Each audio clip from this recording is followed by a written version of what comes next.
الصلاة خير من النوم۔ آئیے حضرات، ہم اور آپ مل کر سب سے پہلے مصطفیٰ جان رحمت، شمع بزم ہدایت، نو شہی بزم جنت، کعبے کے بدر الدجا، طیبہ کے شمس الضحا، دافعی جملہ بلا، شافعی روز جزا، جس نبی کی عظمت و شان کو بیان کرتے ہوئے میرے پیر و مرشد فرماتی ہیں، جہاں میں ان کی چلتی ہے وہ دم میں کیا سے کیا کر دیں، جہاں میں ان کی چلتی ہے وہ دم میں کیا سے کیا کر دیں، زمین کو آسماں کر دیں، سریا کو سرا کر دیں، فضا میں اڑنے والے یونا اترائیں ندا کر دیں، وہ جب چاہیں جسے چاہیں اسے فرما روا کر دیں۔ پورا مجمع محبت و عقیدت کے ساتھ گنبد خضرا کی جانب لو لگا کر درود پاک کی ڈالیاں محبت کی تھالیوں میں اس امید پہ سجا کر کے پیش کریں کہ پڑھو گے دل سے جو صبح و مساء درود شریف تو خود سنیں گے رسول خدا درود شریف۔ نبی کو قبر میں دیکھا جو ایک عاشق نے تو جھوم جھوم کے پڑھنے لگا درود شریف۔ پڑھیے بابا سے بلند اللہم صلی علی سیدنا و مولانا محمد و بارک وسلم، صلاۃ و سلام علیک یا رسول اللہ صلی اللہ تعالی علیہ وسلم۔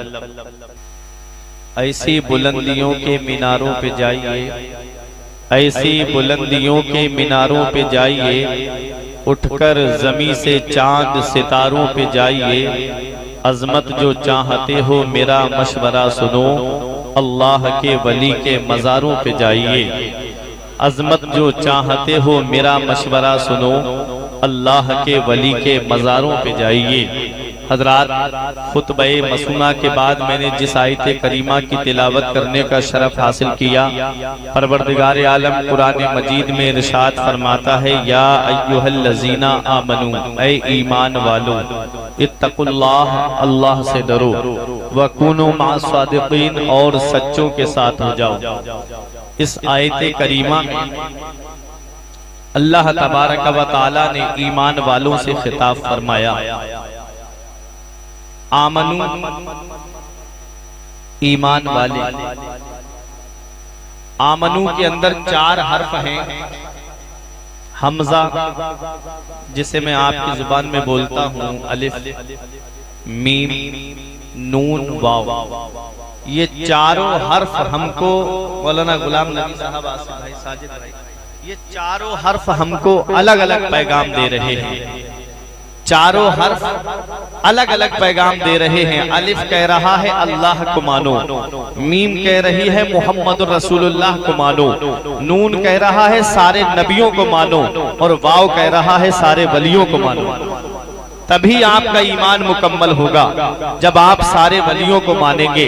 ایسا نہیں کہ ایک ولی کا دامن پکڑ لیا اور ولیوں کی شان میں گستاخی کرنا شروع کر دی، تو جس ولی کا دامن آپ نے پکڑا ہے ان کا بھی فیض آپ کو حاصل نہیں ہوگا جب تک آپ سارے ولیوں کا دامن نہیں پکڑیں گے۔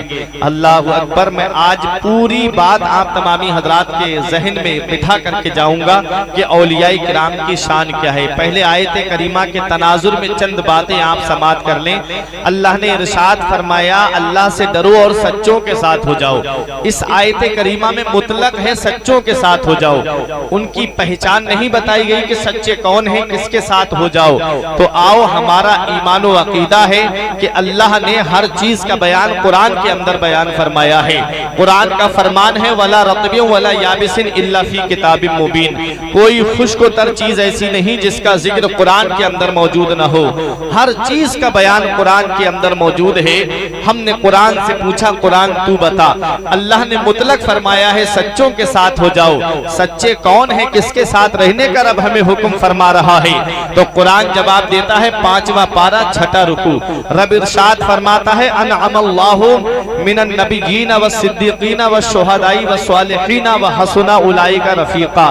نبیین سچے ہیں، صدیقین سچے ہیں، شہداء سچے ہیں، صالحین سچے ہیں۔ ہیں. اپنے لفظوں میں یوں کہہ لو کہ بریلی کے حضور تاج الشریعہ سچے ہیں, مفتی اعظم ہند سچے ہیں, اعلیٰ حضرت سچے ہیں, حجت الاسلام سچے ہیں, اور اوپر بڑھو پیلی بھیت کے شاہ جی محمد شیر میاں سچے ہیں, کلیر کے صابر پاک سچے ہیں, دیوا کے وارث پاک سچے ہیں, ہندوستان کے غریب نواز سچے ہیں, اور اوپر بڑھو غریب نواز سچے ہیں, خواجہ غریب نواز سچے ہیں, حمید الدین ناگوری سچے ہیں, غوث اعظم سچے ہیں, جنید بغدادی سچے ہیں, سری سکتی سچے ہیں, داؤد تائی سچے ہیں, اور اوپر بڑھو حبیب اجمی سچے ہیں, معروف کرخی سچے ہیں, امام اعظم سچے ہیں, امام زین العابدین سچے ہیں, امام محمد باقر سچے ہیں, اور اوپر بڑھو امام حسین سچے ہیں, امام حسن سچے ہیں, مولا علی سچے ہیں, عثمان غنی سچے ہیں, عمر فاروق اعظم سچے ہیں, ابو بکر صدیق سچے ہیں. مدینے والے مصطفیٰ کے دامن کو پکڑ لو اور دنیا کو یہ پیغام دے دو کہ بلبل سے بہرحال نشے من نہ چھوٹے گا, برکے تپا کے خوف سے گلشن نہ چھوٹے گا. ماحول گرچہ اپنے موافق یہ نہیں ہے سرکار مگر آپ کا دامن نہ چھوٹے گا. ماحول گرچہ اپنے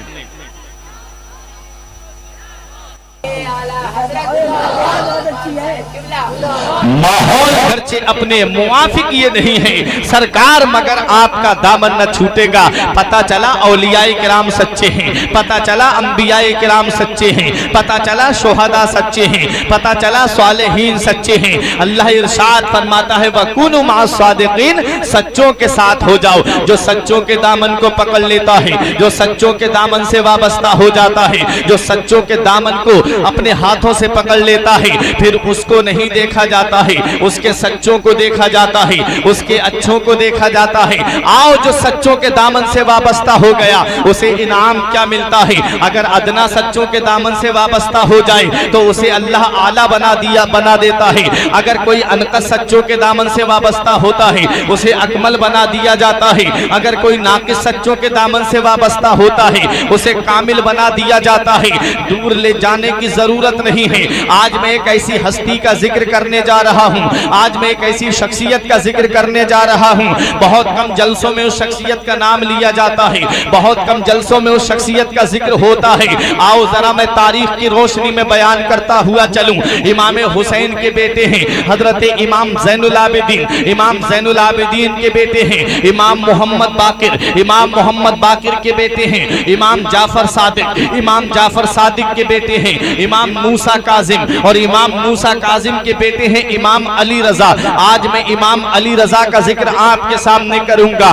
وہ امام علی رضا جن کی خوبصورتی کا جواب نہیں, جن کے حسن کا جواب نہیں, جن کے علم کا جواب نہیں, جن کی پرہیزگاری کا جواب نہیں, جن کے تقوی و طہارت کا جواب نہیں, جن کے اخلاق کا جواب نہیں, جن کے کردار کا جواب نہیں, جن کے کیریکٹر کا جواب نہیں, جن کے اخلاق حسنہ کا جواب نہیں. کون ہے امام علی رضا؟ آؤ ان کی بارگاہ میں ایک شخص رہتا تھا جو آپ سے بڑی محبت کرتا تھا, جو آپ کا بڑا چہیتا تھا, اور وہ آپ کی خدمت میں لگا رہتا تھا.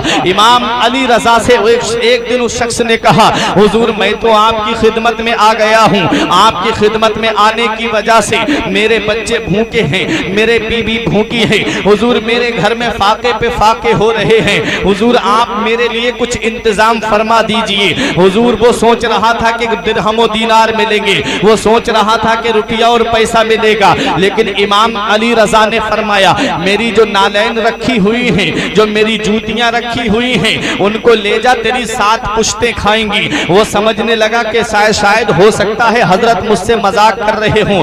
اسے کیا پتا کہ آل رسول کسی سے مذاق نہیں کرتا, سید کسی سے مذاق نہیں کرتا. اللہ اکبر. تھوڑی دیر کے بعد پھر اس نے کہا حضور کچھ عطا کر دیتے, میرے گھر میں فاقے ہو رہے ہیں, حضور کھانے کے لالے پڑے ہوئے ہیں, حضور کچھ عطا فرما دیتے.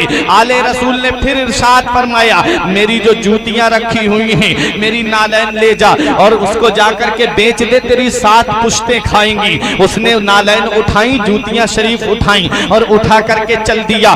دیکھو اللہ نے قرآن میں فرمایا وَكُونُوا مَعَ الصَّادِقِينَ, سچوں کے ساتھ ہو جاؤ. جو سچوں کے دامن کو پکڑ لیتا ہے اسے انعام کیا ملتا ہے, اسے مرتبہ کیا ملتا ہے, اسے شان کیا ملتی ہے. دیکھو امام علی رضا نے فرمایا نالین لے کے چلا جا، تیری 7 پشتیں کھائیں گی۔ بہت غور سے سننا پیارے مسلمانوں اس واقعے کو، جب وہ خادم آپ کی نالین لے کر کے چلا، جوتیاں پیر میں پہنی جاتی ہیں لیکن وہ پیر میں نہیں پہن کے گیا بلکہ سر پہ رکھ کر کے لے جا رہا ہے۔ جب راستے سے گزر رہا تھا ایک چھوٹا سا قافلہ آ رہا تھا، اس قافلے میں ایک نوجوان تھا جو تجارت کر کے آ رہا تھا، اس کے پاس میں ایک سواری تھی۔ اس نے دیکھا یہ کیسا دیوانہ ہے، یہ کیسا پاگل ہے کہ لوگ تو جوتیاں پیر میں پہنتے ہیں اور یہ سر پہ رکھ کر کے لے جا رہا ہے۔ امام علی رضا کے اس خادم سے اس نوجوان نے کہا، ارے تجھے کیا ہو گیا ہے؟ جوتیاں پیر میں پہنی جاتی ہیں نہ کہ سر پہ رکھی جاتی ہیں۔ اس نے کہا یہ کسی معمولی ہستی کی جوتیاں نہیں ہیں، یہ کسی معمولی شخصیت کی جوتیاں نہیں ہیں، یہ آل رسول کی جوتیاں ہیں، یہ سید کی جوتیاں ہیں، یہ نبی کے لاڈلے کی جوتیاں ہیں، یہ مولا علی شیر خدا کے شہزادے کی جوتیاں ہیں۔ کہا یہ امام علی رضا کی نالین شریف ہیں، اس لیے میں ان کو سر پہ رکھ کر کے لے جا رہا ہوں۔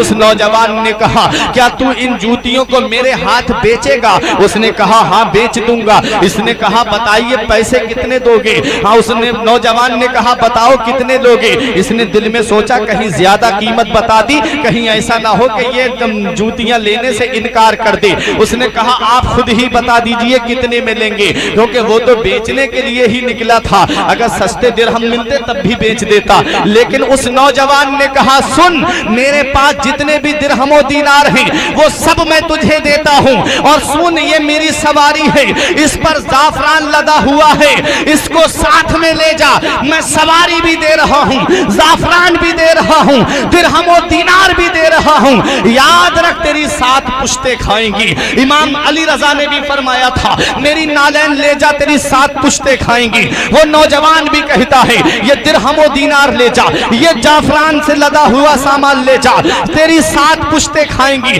اس نے کہا بہت اچھا، میرے پیر نے بھی تو یہی فرمایا تھا کہ تیری 7 پشتیں کھائیں گی۔ اللہ اکبر، امام علی رضا کا جو قول یاد آ گیا، وہ درہم و دینار لیے اور سواری کی لگام پکڑی اور جوتیاں اس نوجوان کو دے دی۔ اب امام علی رضا کی بارگاہ میں وہ نوجوان آتا ہے، وہ شخص اپنے گھر چلا جاتا ہے۔ امام علی رضا کی بارگاہ میں آیا نوجوان، آ کر کے سلام کیا اور آ کر کے کہتا ہے حضور آپ کی نالین شریف کے بدلے میں ساری پراپرٹی داؤ پہ لگا کے آ گیا، ساری جائیداد داؤ پہ لگا کے آ گیا، پوری زندگی کی کمائی آپ کی جوتیوں پہ لٹا کے آ رہا ہوں۔ حضور کوئی دولت کا سوال کرنے نہیں آیا، کسی پیسے کا سوال کرنے نہیں آیا، سیم و زر کا سوال کرنے نہیں آیا، میں آپ سے کوئی روپیہ پیسہ لینے کے لیے نہیں آیا ہوں، آپ کی بارگاہ میں صرف یہ ایک گزارش لے کر کے آیا ہوں، اس ناچیز کو اپنی غلامی میں لے لیجئے، بس یہ چاہتا ہوں، مجھے آپ اپنے دامن میں جگہ دے دیجئے، بس یہ چاہتا ہوں، آپ مجھے اپنی خدمت کرنے کا موقع دے دیجئے، بس یہ چاہتا ہوں، ایک آل رسول کی خدمت کرنا چاہتا ہوں۔ اللہ اکبر، امام علی رضا فرماتے ہیں ٹھیک ہے۔ اب وہ شخص نوجوان رہتا رہا۔ ایک دن امام علی رضا نے فرمایا سنو، آج بخاری شریف کا آخری درس ہے، میں بخاری شریف کا درس دینے جا رہا ہوں، آج کسی کو بھی مجھ سے ملنے کے لیے اندر مت آنے دینا، جو بھی ملاقات کرنے کے لیے آئے اسے اندر داخل ہونے کی اجازت مت دینا۔ امام علی رضا نے اس نوجوان کی ڈیوٹی لگا دی۔ دیکھو سچوں کے دامن سے وابستہ ہونے کا انعام کیا ملتا ہے۔ گاؤں کے کچھ لوگ آئے، پڑوس کے گاؤں کے لوگ آئے اور آ کر کے کہنے لگے ہمیں امام علی رضا سے ملنا ہے۔ اس نوجوان نے کہا میں تمہیں نہیں ملنے دوں گا۔ امام علی رضا سے لوگ بولے ہم ان سے مل کے جائیں گے۔ کہا نوجوان نے آج بخاری شریف کا آخری درس چل رہا ہے، میں آج تمہاری ملاقات نہیں ہونے دوں گا، آج میں تمہیں اندر داخل نہیں ہونے دوں گا۔ اتنا کہا تو ان لوگوں نے کہا دیکھو ہمارے یہاں ندی میں پانی آنے والا ہے، ندی میں پانی آ گیا بچے ڈوب جائیں گے، ہمارے جانور مر جائیں گے، تمہیں نہیں پتا ہماری کھیتیاں برباد ہو جائیں گی۔ ہم آل رسول سے دعا کرانے کے لیے آئے ہیں، ہم سید سے دعا کرانے کے لیے آئے ہیں، آل رسول دعا کر دیں گے ہماری پریشانی دور ہو جائے گی، آل رسول ہاتھ اٹھا دیں گے ہماری مصیبت دور ہو جائے گی۔ یہ